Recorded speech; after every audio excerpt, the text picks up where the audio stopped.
Welcome to the world of Python programming, where we explore what it is, how it works, and why it matters in today's tech-driven landscape.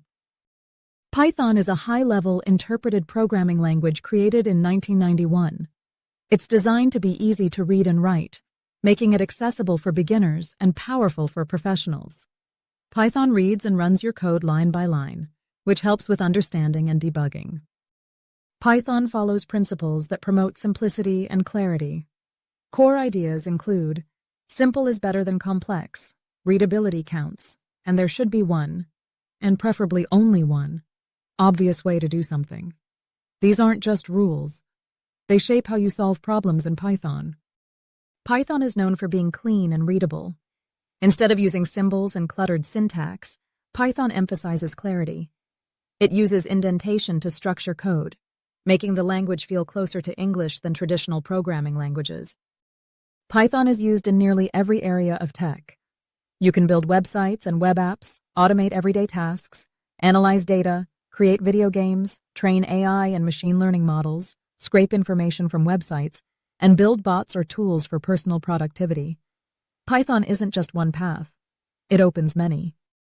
Python uses simple, intuitive building blocks such as numbers, text, true or false values, and collections of data like lists, dictionaries, and sets. Once you know how to use these, you can represent almost any kind of data. Python lets you control how your program behaves using decisions and loops. You can check conditions, repeat tasks, and handle errors. It gives you the ability to say, if this happens, do that, or keep doing this until something changes. Functions allow you to write a block of code once and reuse it anywhere. This keeps your work neat, organized, and easier to understand.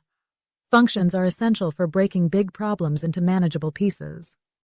Python becomes even more powerful with libraries, tools that others have written to help you do more. Some popular ones include pandas for working with data, matplotlib for visualizing information, requests for getting data from the web, pygame for making games, and Beautiful Soup for reading web pages. Think of libraries like toolkits you can grab anytime. Even with basic skills, you can rename hundreds of files at once, pull your favorite quotes or data from a website, turn boring spreadsheets into meaningful visuals, create a to-do list app or calculator, or build a simple chatbot or game. Python isn't just for professionals. It's a tool you can use right now. You don't need anything fancy to start. Use free websites like Replit or Python Anywhere. Download Python from python.org and start solving mini challenges like reversing text, counting letters, or building a simple quiz. The best way to learn Python is to build things that interest you. Once you understand the fundamentals, you can dive deeper. Learn how to organize your code with classes, build web apps and tools, work with files and external data, write tests to make sure your code works, connect to APIs, and use live data. The journey never really ends. It just keeps getting more fun. Python is simple, but not limited. It's friendly for beginners, yet used in some of the most advanced tech today. The real magic happens when you combine Python with your curiosity. Whether you're into automation, art, data, or games, Python can help you build it. Ready to level up? Like this video if you learned something new, subscribe for more deep dives into tech skills, and drop a comment. What's the first thing you want to build with Python?